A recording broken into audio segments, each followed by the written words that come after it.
If you like the story, you can support the author on Patreon. Link is in the description. Chapter 21, Budding Romance. Third POV. Evening painted the sky in long amber strokes as the sun slipped low across the plains. The tall grasses wavered in the wind like breathing earth, whispering across Zuri's flanks as she crept forward. Her paws pressed into the soil with the grace of habit. There was a reed buck nearby, the wind occasionally told her that much. She'd caught its scent minutes ago, but they would disappear quickly with the slightest change in the wind. Which is why lions did not just rely on their sense of smell but also knew how to track their prey. Zuri did just that as she observed the ground below. She saw the footprints in bent grass. Judging by the pace and number of tracks, it was a lone and male. The bigger males usually had longer strides than females, so that was the clue. She glanced to the side, where another beast accompanied her. Leo. She thought he was behind her. She didn't hear him approach, didn't see him move through the grass. He was a perfect stalker. Found it, it's a reed buck, she said, but didn't say anything further when she saw the knowing look on his face. Whatever she discovered, he already knew. It was likely that he had led her here, already knowing that a reed buck was around this place. Since Scar stole the reed buck he brought home for her, they decided to hunt another one together when they had the chance. Well, she was always ready and willing to hunt with him, but he was the one to decide when. Today was that day. It was not often that they would be alone together like this, so she was finding it hard to focus if she was being honest. Her eyes were always on him as they tracked their prey. She felt the quiet shift in the air whenever he moved, the way birds stayed still when he passed. He was heavy against the earth, he had to be, with a frame like his. Every muscle in his shoulders was visible even under fur, and those shoulders rose higher than most lions in the pride. And yet, somehow, the weight didn't slow him. It just made him grounded, like it was impossible to move him when he did not want to. Each of his steps was deliberate. His forelimbs flexed like drawn bows as he crouched into the undergrowth, and the sheer mass of him seemed to fold into the land without a sound. The muscles along his back rippled, and Zuri saw again how different he was from the others. He didn't stalk like a lion. He stalked like something else, something shaped by necessity, by pain and discipline, not just instinct. His hind legs were always more coiled, his center of gravity lower, his paws splayed just slightly to spread the pressure. It wasn't graceful, it wasn't instinctive. It was measured, it was intended. There was a difference. A difference that became wider the more you observed and compared. After a few minutes of tracking, the reed buck finally came into view near the dry riverbed. Its figure was lanky, twitchy, with ears perked. It grazed nervously, hooves shifting in the dirt. There, she whispered and hid between the grass.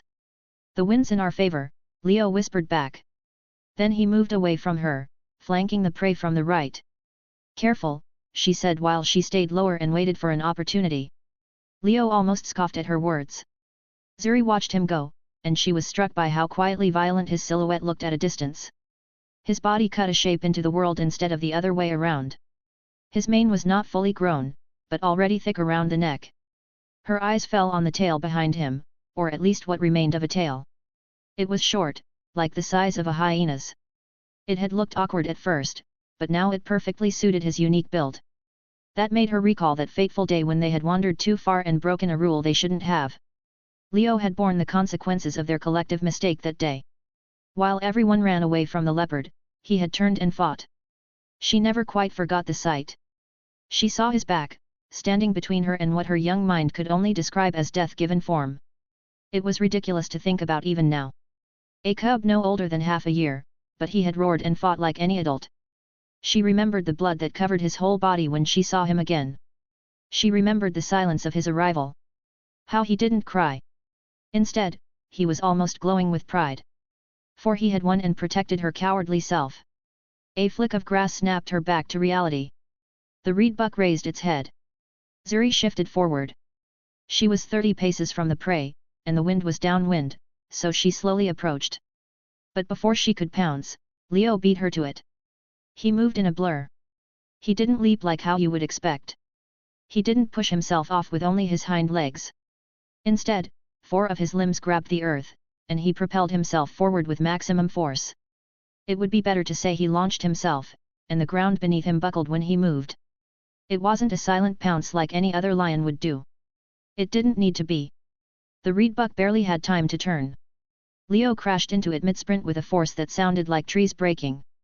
They tumbled in a blur, and he twisted mid-fall. He slammed a massive forepaw into the buck's shoulder. There was a snap of bone. Dust flew and hid the scene from her eyes, and then nothing. Silence. Zuri broke into a jog, emerging from the grass just as Leo rose from the kill. He wasn't breathing heavily. His chest rose deeply and steadily like a furnace. One paw still rested atop the reed buck's neck, pinning down in case it tried to escape. The way he hunted was excessively brutal in her eyes. He didn't even give hope to the prey. Simply overpowered it to the point of bottomless despair and drowned it under raw strength.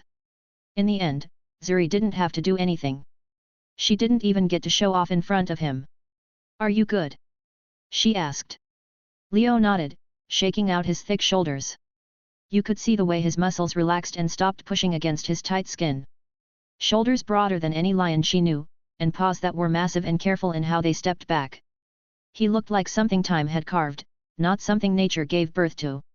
Like he had been built to dominate, protect, and provide. It was a thought that brewed at the corner of her mind, but she would love to have his cubs. It was an instinctive urge to multiply what she believed to be the most suited lion. Wouldn't everything be so much better if there were more than one Leo? Tiny Leos, whom she would nurture to become just like their father. That would be an incredible way to spend the rest of her life. "What are you waiting for? Let's eat," she said with a bit of excitement oozing off her. Reed bucks were her favorites after all. But she didn't start eating. She was waiting for the dominant one and the killer of the prey to take the first bite. That was tradition, an unspoken law. He lowered his head and began opening the carcass. She watched impatiently as he tore open the inside of the prey. But instead of taking the first bite, he pulled back with a bloody mouth and gestured to her. "Go on, you eat first." "Hey!" She blinked. "I'm already quite full, so you can eat first," he repeated. And there he goes again, she thought to herself. How someone could be so different from their own species, she didn't know. No lion would ever give up the first bite, even if it was to their own offspring. It fascinated her to no end. Maybe if she grew a baby Leo inside her and raised it, she would get close to understanding him. Regardless, she would not refuse such goodwill. She moved around the carcass and began eating the juicy organs of the prey. Leo joined her after a while and they both shared a meal under the sunset. Chapter 22, An Abrupt War. First POV. 2 years old. Another 6 months slipped by in the blink of an eye. Time moved strangely in this world, faster in some ways, slower in others. Yet my growth was equally relentless. Through intense training and a diet that could only be described as gluttonous, I had forged a body that defied nature's timeline. By the time I turned 2, I had already grown to the size of a fully matured male lion. What would take others 5 to 6 long years of gradual progress, I had achieved in less than half the time. I really should not be this big at my age. It was not just my size either, my frame was broader than other males, my limbs were thick with muscle, and my bones carried a heaviness that gave weight to each step I took. My build was turning more tiger-like than the awkward design of a lion. The scariest part about it all was that I still have yet to be fully grown. A normal lion generally grows for 5 or 6 years, which meant I had at least 3 more years of progress ahead of me. I couldn't even imagine what kind of beast I would become at that age. Perhaps I could become twice the size of any other male lion, easily dwarfing the likes of Mufasa in his prime. That was not really outrageous in my mind when I take into account my technical training and my diet. Even among humans of the same species, the world's strongest man could be up to 3 times the size of the average man of the same race and species. My only limit would be my genetics. Other than the growth of my body mass, my mane had grown in, too. While it lacked the thickness and royal fullness of an elder lion's, it was a complete mane nonetheless. Strands of dark fur framed my face like a burning halo, slowly shifting in hue with each passing moon. The warm browns of my cubhood were giving way to something deeper, darker, and more intense. I had once wondered if I would grow up to resemble my father, the great golden lion who once ruled over the Pride Lands. But it seemed that golden radiance was not meant for me. Which kinda sucked since I thought Mufasa looked really cool and majestic and would love to look like him. Instead of gold, my mane darkened with every surge of testosterone that coursed through my veins because apparently, more testosterone resulted in darker manes. I unfortunately started resembling Scar when it came to my mane. And there was nothing I could do about it. On another topic, the promised drought from my memories had not struck the Pride lands yet. The rivers still flowed, the trees still bore fruit, and prey still roamed the plains in satisfying numbers. Life was, by all appearances, stable. Peaceful even. We were still thriving and living in abundance. That made me thoughtful about the exact time gap between Simba running away and returning to the Pride lands. According to the events I remembered, Simba had been fully grown when he returned to challenge Scar for the throne. He was bigger than Scar, even. That would require at least 6 years of natural growth for Simba. Which meant the climax of the story was still 4 years away at least. The drought would come maybe 2 years before that. That means Simba and his friends were singing Hakuna Matata for almost 6 years, I said with a chuckle. My voice came out rough due to the prey I was holding between my jaw. The afternoon sun beat down on my back as I trotted toward Pride Rock with a half-eaten zebra. It was not late, the sun would take 3 or 4 more hours to set. I had eaten my fill, but the rest I carried home, dragging it across the savannah. You might be wondering for whom I was doing this. It was not for Scar, not for the lioness, not even for Zuri. It was for the cubs. And by cubs, I meant the newest addition to the Pride. They had become old enough to finally eat meat, but recently, food had been a bit scarcer for them.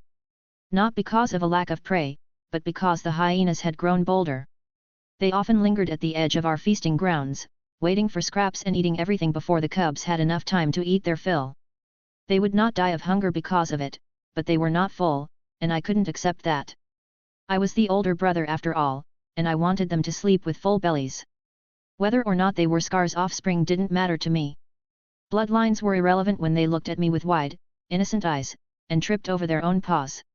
I think I've said this before, but lion cubs were absolutely adorable. They were literally kittens, and I've come to cherish them. The air grew warmer as I approached the den. It was the perfect hour to return. Scar usually spent this time patrolling the borders of the Pride lands, and as you could have guessed, I was avoiding him. We weren't on good terms, to put it lightly. In fact, we hadn't been for some time now. The tension between us had first flared 6 months ago when I disappeared for 3 days, and it hadn't simmered since. In fact, the tension between us had only grown. We were like dry grass and flint, a spark away from a wildfire. Every look he gave me was tinged with suspicion. Every word he said to me came with a warning hidden beneath. 2-year-old male lions were at the prime time of being kicked out of the Pride. I was trying my best to delay the inevitable. But as I climbed the rocky path that led to the den, I caught the scent of Scar. I stopped immediately, wondering why he had not gone for his usual patrol. I stood there for a moment, contemplating whether to go in anyway or go out into the wild and wait for him to leave the den. But my moment of contemplation was broken when I heard a scuffle from inside. Scar's roar of annoyance was distinctive, but Zuri's angry growls were even more so. I dropped the zebra and ran to the entrance of the den immediately. My presence was welcomed with a beat of silence as everyone inside the den turned to me. On the other hand, my entire focus was on Scar, who was putting his paw on Zuri's open belly. She was lying on her back, her ears were pinned back to show aggression. She was baring her teeth and claws at the king, but you could tell that she was in a losing position. I could already smell it in the air, but the flash of Scar's D**CK was enough to give context to the situation. Hey. Surprisingly, I was eerily calm for a moment as I assessed the situation. Zuri was my age, only 2 years old. And females reach their sexual maturity at around 3 or 4 years. So why would Scar try to mate with her? On one hand, it could be that Scar, in all his villainy, was a pedophile. On another hand, it could be because of me. Zuri and I were very close, even among the Pride. Everyone knew that. And recently, we had been going hunting together or wandering off together more often than other times. Scar was likely threatened by that, and he was wondering if she had already reached maturity and had been mating with me. Plus, he wanted to assert his dominance over me and mate with the lioness I fancy. Regardless of the reason, this was unacceptable. He was trying to take what was mine. I wanted to delay this. I thought in my mind, but that line of thought disappeared really quickly as anger surged from the deepest depths of my soul. The eerie calm was gone in seconds as rage consumed me. And I did not try to stop my anger this time, I embraced it. Scar was able to match my energy in seconds. It almost seemed like he was waiting for me, like he was planning for this exact scenario. That was odd. But it was too late for coherent thoughts. Two beasts collided. Fang for fang. Claw for claw. The battle for dominance began abruptly. Chapter 23, The King's Verdict. Third POV. Scar lay at the top of Pride Rock, overlooking his entire kingdom. His giant frame shimmered under the afternoon sun while his gaze was stuck on the horizon. His thoughts were not idle as he waited for Leo to appear in the distance. Even now, just thinking about his name left a bitter taste in his mouth, like the rotten flesh he used to eat long ago. That abomination of a cub. Or not, he was not a cub anymore. He was a behemoth in a young body, a freak of nature molded by hardships. Scar had let him grow too strong and tolerated his existence for too long. Now the young lion walked through the Pride lands like he owned the place. And a few of the lionesses watched him with hope. That was unacceptable to Scar. It disgusted him. He was not even of his blood. Not of his will. And yet, day by day, he grew more confident, more capable, more adored. It could continue no longer. He had considered the traditional route of letting him live for a few more months before finally exiling him, as was how things should be. But Scar was fully aware that he could not do such things. He needed to kill Leo, and he needed to do it now. If Leo was allowed to live longer, even if he were exiled, he would only return a year or two later and fight for the throne. That was completely unacceptable. Scar was determined to enjoy the throne for as long as he lived. At the same time, Scar could not just outright attack Leo and kill him. That was not the way things were supposed to be. That would cause instability among the Pride as they questioned the legitimacy of his rule. Unlike what most people believed, Scar did not want to be a dictator and be hated by the Pride. He wanted to rule rightfully, at least on the outside. Therefore, he needed to make different plans. The only way he could earn the right to kill Leo would be if the young cub attacked him first. That would mean Leo was trying to kill the king, and Scar would have every right to fight back and even kill. Although Leo had grown big and strong, he was still too green in Scar's opinion. Leo was still smaller than Scar since the king was much bigger than the average male lion. Scar also had experience over Leo, so he was confident in his chances of winning. The only question was how he was going to get Leo to attack him. The young lion was too smart and clever for his own good, he would never strike the king, knowing the consequences. Unless he had a good reason. A reason that Scar would give in full. It was almost too easy. Everyone knew about the lioness Zuri and the relationship she shared with Leo. She was barely of age, but Scar was not blind. He had been young once, he had been in love once. He knew full well the tragic pain of seeing the person you love be owned by someone. He had once witnessed Sarabi being taken away from him by Mufasa, and that was about the worst pain he ever felt. The rage almost drove him mad. Nothing could hurt a lion more. And so he waited. He waited on the Pride Rock and looked into the horizon. It was about the usual time for Leo to return. The king did not have to wait long before he saw a figure appear on the far ridge. Leo was returning with prey clamped between his teeth. Perfect, Scar said with a sinister smirk spreading across his face. He stood and made his way into the den where Zuri rested among the others. When he entered the cave, she noticed him immediately. She was guarded, lying a little isolated from the rest of the Pride. She was not afraid at first, but simply observed him. But that changed quickly when Scar made his way towards her. "You've grown beautifully, Zuri," Scar began with low chuckles. Zuri pushed herself up and tried to escape, but he did not give her any opening. Slowly but surely, he approached her and cornered her. Scar made his intention clear after he confronted her. He did not have to say it outright, but his body language and his low demanding growl were enough. Zuri bared her teeth and unfurled her claws when Scar tried to sniff her there. She was extremely hostile when she realized his aim. She was prepared to fight to the death. Lions did not have the same perspective towards loyalty and cheating when they were in a relationship. The king owned them, regardless of their feelings, they had to bear his cubs. In any other scenario, even if one lioness was fond of a young male in the Pride, she would not reject the king. She would not even consider that she was doing something wrong. That was just how their instincts were. But Zuri was different. She had spent too much time with Leo and she learned from him that to mate with any other male than him was unacceptable. Even if it was the king. And besides, she never considered herself to be Scar's. In the deepest part of her heart, she knew she was his. She was Leo's female. So she reacted as if another king besides her own was trying to mate her. There was a lot of growling, a lot of clawing and wrestling. Scar overpowered her, but he couldn't exactly force himself on her either. But that was fine for the king. He was really only doing it for the image rather than actual desire. He was merely cloaking cruelty with instinct. Scar set the stage perfectly, with his paws on her belly and her tail shielding her privates. He made sure she struggled and looked as helpless as possible. He made sure her snarls echoed just loud enough, her call for help reaching outside. No one inside the den tried to stop him because technically, he was not doing anything wrong by trying to mate with his female. He was not crossing any line, therefore, they did not really care. But the only lion who cared finally appeared. His presence was undeniable to everyone. Leo was large and big enough that although they might not see, hear, or smell him, their instinct screamed in his presence. A primal instinct that warned them of a threat that could kill them. Everyone turned except Scar. He painted a more vivid picture for the young lion. He made sure Leo saw how she was pinned beneath him, made sure he could see his intent, and the exposed desire he didn't really feel. Only then did he turn. And he saw exactly what he wanted to see on Leo's face. Rage was twisting his young face into something feral. Oftentimes, rage was the death of intelligence and reason. Leo didn't speak. He charged almost immediately, and Scar could barely hide his smile. Leo attacked the king, he crossed the line and abandoned the law of the pride. Now Scar could kill. He lunged at the young cub that used to visit his lonely cave a long time ago, now grown. Two beasts collided. And only one would live by the end. Chapter 24, Scar vs Leo. Third POV. Two beasts collided in the rawest display of aggression.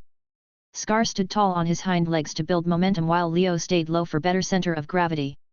Leo slammed into Scar like a thunderclap, sending him flying away as they both crashed into the cave wall with a dull boom that echoed across the den.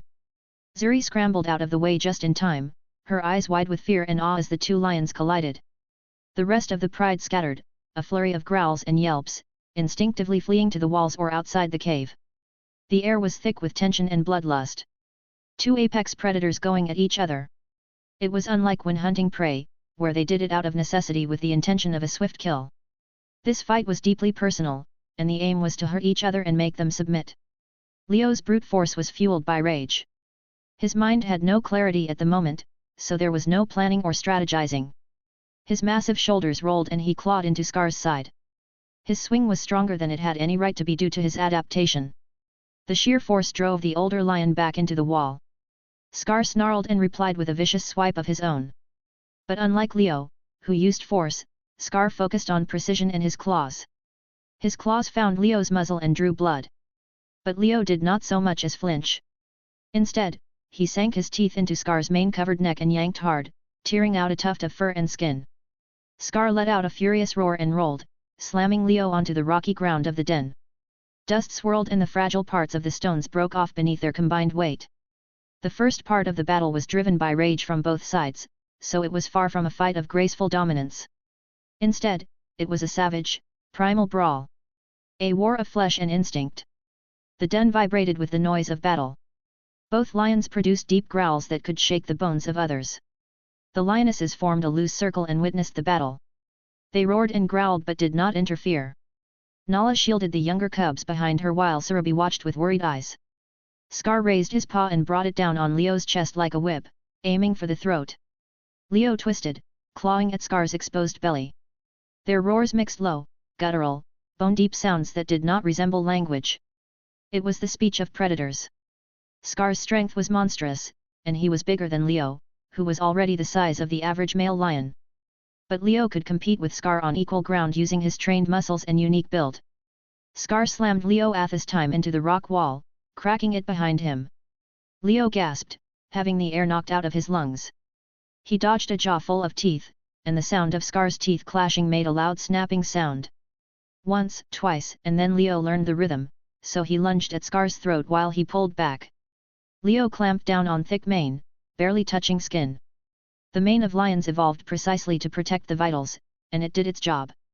But Leo need not get a bite to do damage. He twisted his head and tugged as hard as he could. It was a similar motion to snapping a prey's neck, a move he practiced hundreds of times.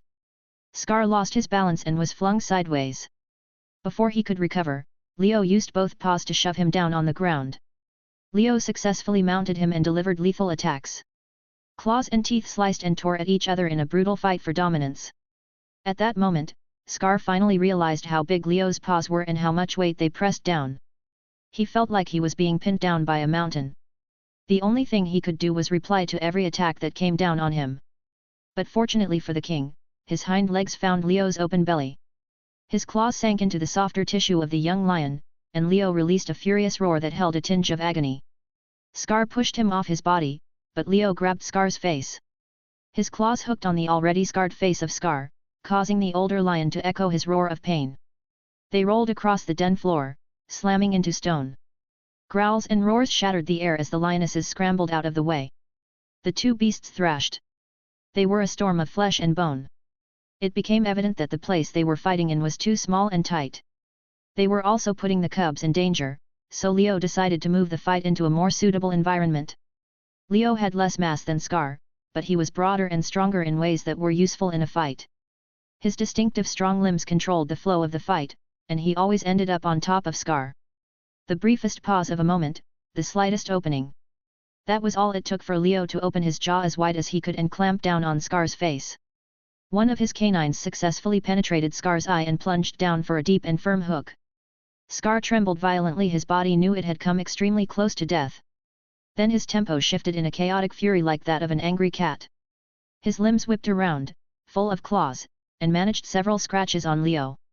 But the young lion paid no heed to surface injury. Instead, he clamped down even harder on his hold and dragged the king toward the entrance of the den. And then Leo threw the king outside. Scar was flung away, and he had a great fall down the rocky path of Pride Rock. On his last fall, he landed with a nasty thud amid the grassy plain. He remained unmoving for a while before he stood up groggily and quickly moved away while turning around. Leo, on the other hand, took a massive leap down the den. He covered almost 30 feet in distance and cleared 15 in height. But he landed with a deep thud and without a single injury. Ever since he was a cub, he had climbed trees and jumped down from them. His limbs were also unusually powerful to make up for his short tail. Due to these factors, he was able to achieve a feat seemingly impossible for other lions. Leo did not attack Scar immediately after he landed. Instead, he took that moment to circle the king. Scar only observed in his place. He dared not attack, for he was still spooked by how powerful Leo really was. He had completely underestimated how dangerous Leo was. This was not an easy fight where he could kill his opponent. Leo started laughing as he circled around Scar. In the beginning, he was driven by rage and instinct. But now he had a clear head, which made him even more dangerous. He finally had time to analyze the situation and also realized that Scar had baited him with his deed with Zuri. But he still laughed. Because guess what? Scar was far weaker than he ever expected. It made sense if you really thought about it. Scar was bigger, but he was mostly just fat. It had been more than a year since he even hunted properly. His hunting strategy was surrounding a herd with his hyenas and taking down a large prey with numbers. It had been a long time since his body moved at full potential to hunt. He had been softened by the easy life of his rule. On the other hand, Leo was the opposite. He had trained himself like a madman while eating more than anyone else. His body had also adapted to bursts of strength, as that was the best way to catch his prey. Bigger shoulders allowed for more powerful swings.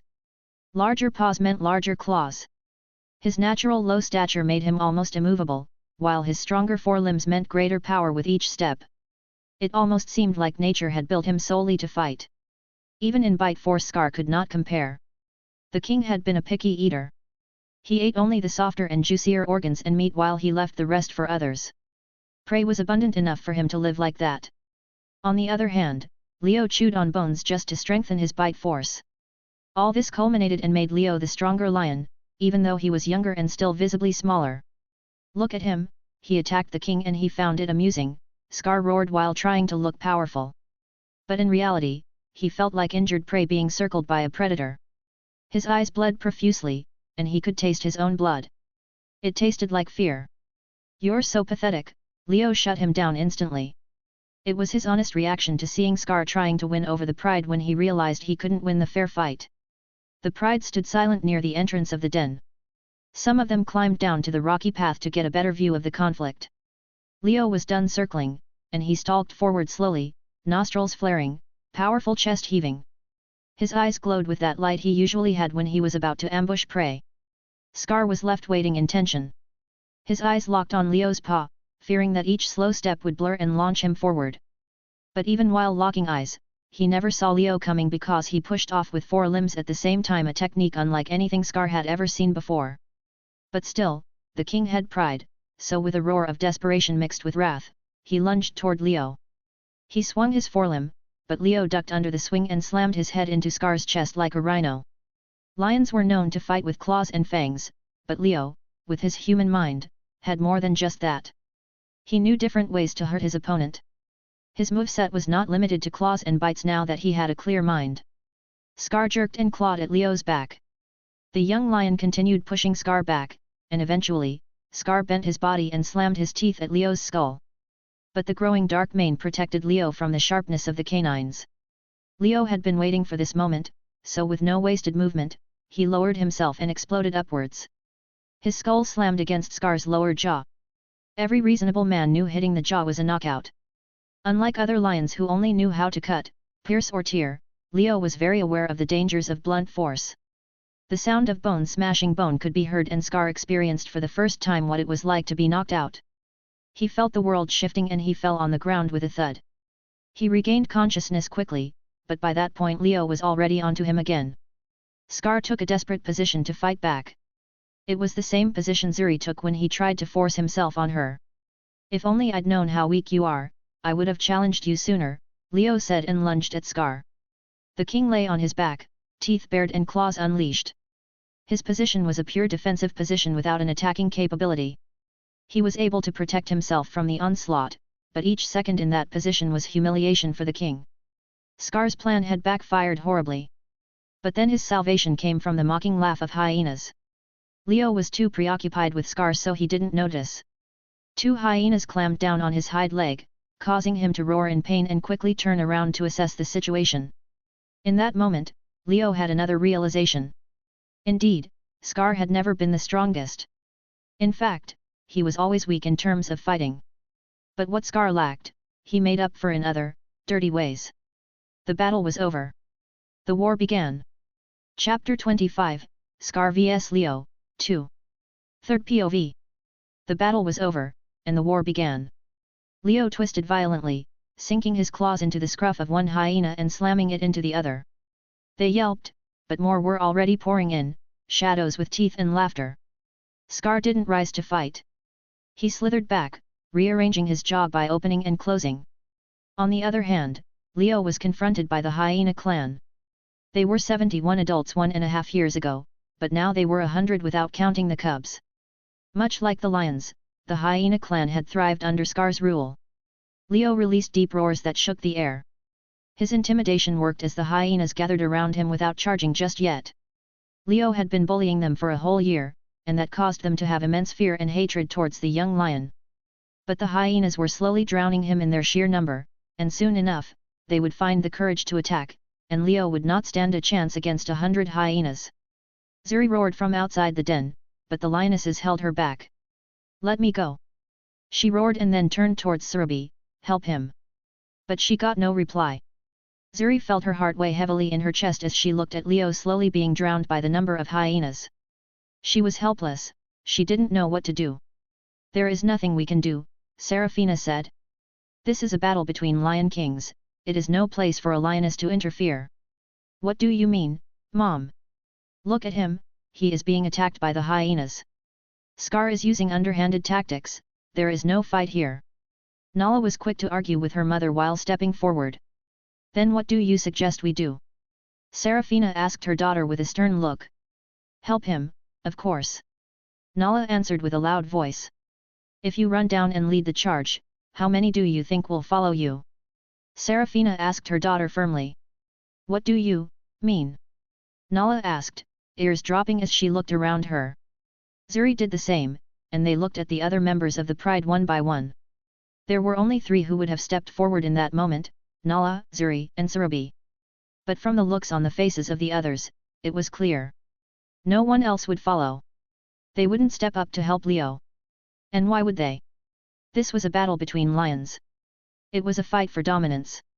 Tradition said the lionesses had no place in it, and Scar had never asked for their help.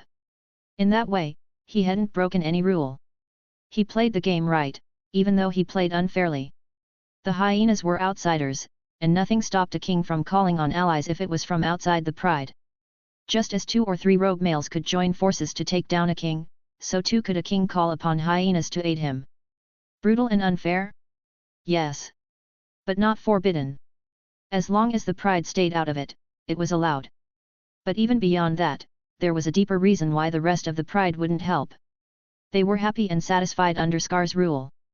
They had a lazy and pleasurable lifestyle.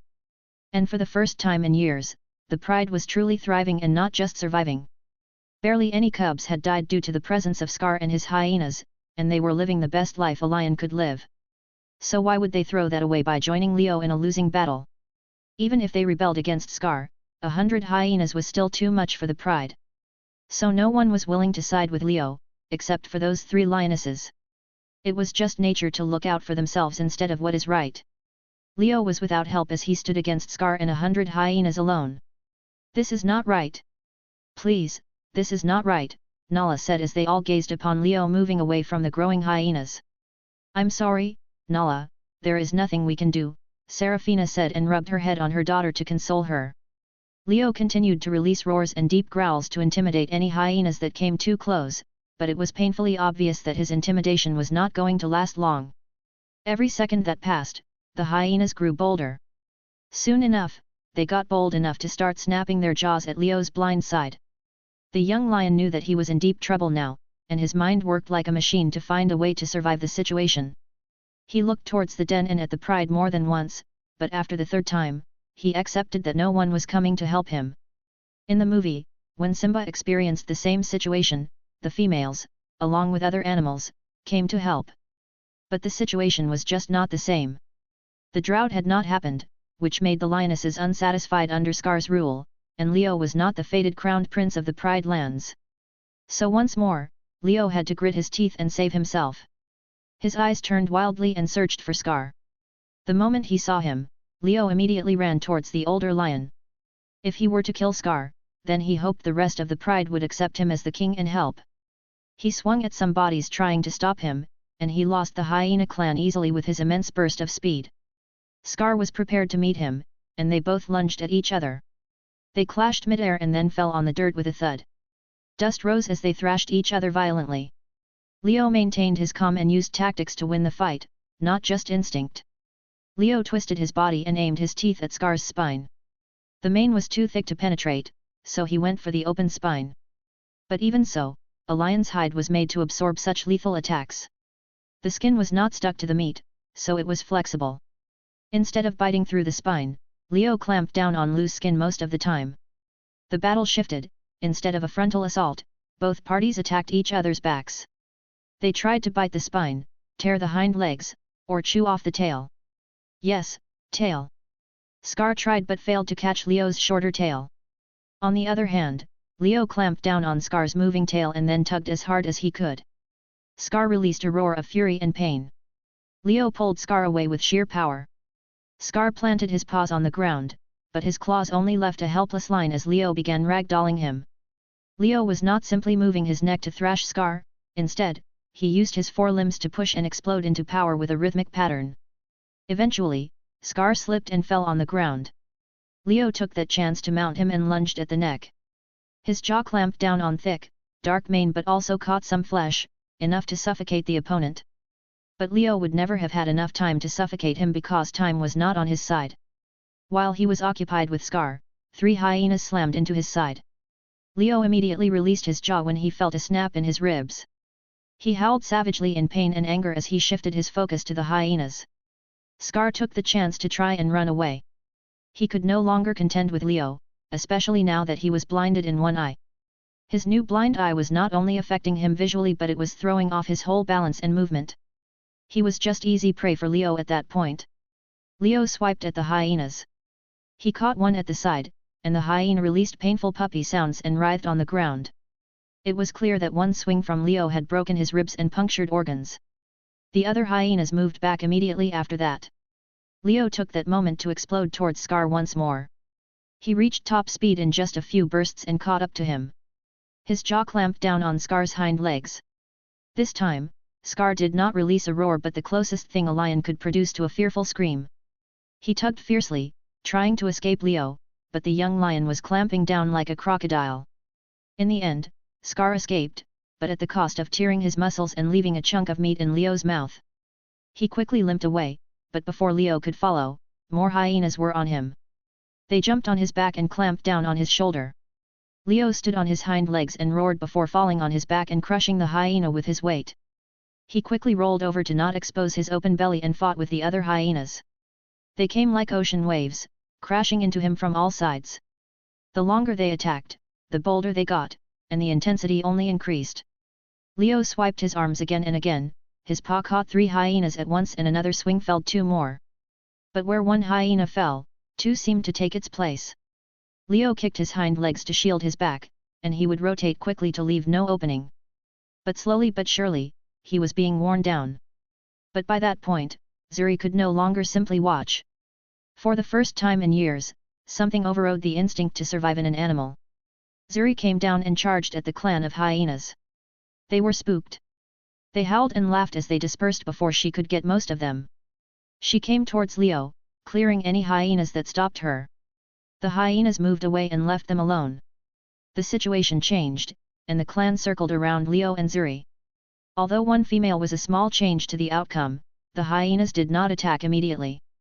They contemplated and looked for openings. Leo's breathing was heavy and loud. The moment of reprieve was much needed, and he stared at Zuri for a moment.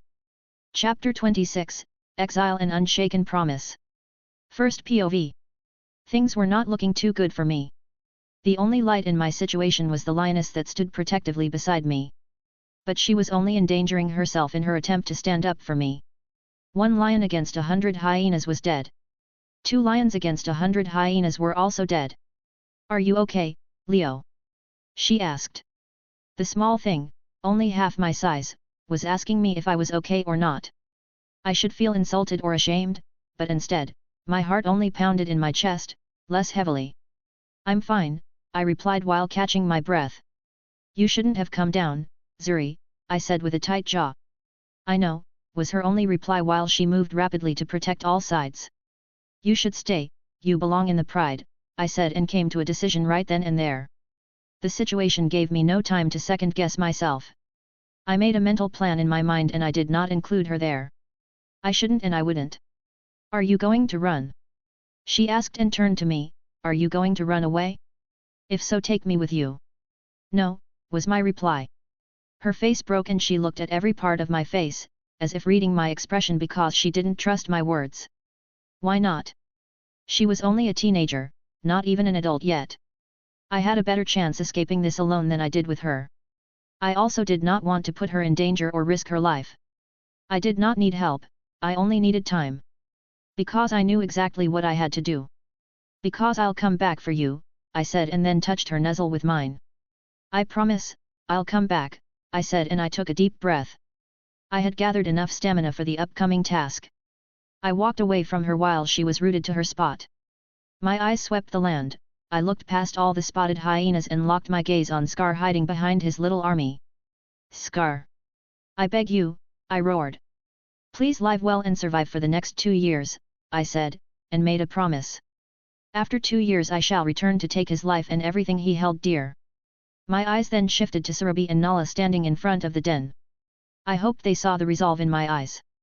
I hopes they remain witness to my promise. Scar was weaker than me and I could already defeat him in a fair fight. But it was his army of hyenas that proved to be troublesome. I was not some main character that could summon reinforcement whenever I needed help. Fate was not going to help me by starting a great fire. In 2 years' time, I shall raise an army of my own and grow to my full potential. Scar, count your fucking days. I turned abruptly and then ran towards the horizon. I heard a commotion behind me, the hyenas laughing at my retreating back while Zuri shouted something. Kill him. Don't let him run away. Scar roared in anger and panic. But he could not follow me with his injured hind legs. I was a blur of explosive speed and I created massive distance almost instantly. The hyenas followed behind me in waves, their sheer number made them look like a shadow from a distance. But most of them didn't follow me for long. Such a number of hyenas was overkill to take down a tired, injured lion in the first place. The ones whom I gave a beating were the first to give up, thinking that I would be taken down even without their help. A few others followed soon, and that continued the longer the chase went on. After almost 15 minutes later, only 20 or so hyenas were on my tail. But at that point, I was extremely tired and fatigued. They don't give up, do they? I asked while looking behind me. Almost immediately I could tell why they wouldn't give up. Some of the hyenas I recognized as the ones I bullied the most. There was one in particular that stood out with his hairless small tail. I had bit off his tail when he laughed at me. That hyena was one of the first hyenas I ever fought while I was young. I guess all the bullying finally came to bite me in the ass. But I did not regret anything. If I could travel back in time, I would bully them worse. I was no longer running but walking quickly. My mouth was open with my tongue hanging out as I sucked in greedy breaths. I was quickly overheating. Unlike humans that could sweat and cool down while running, most animals could not do the same.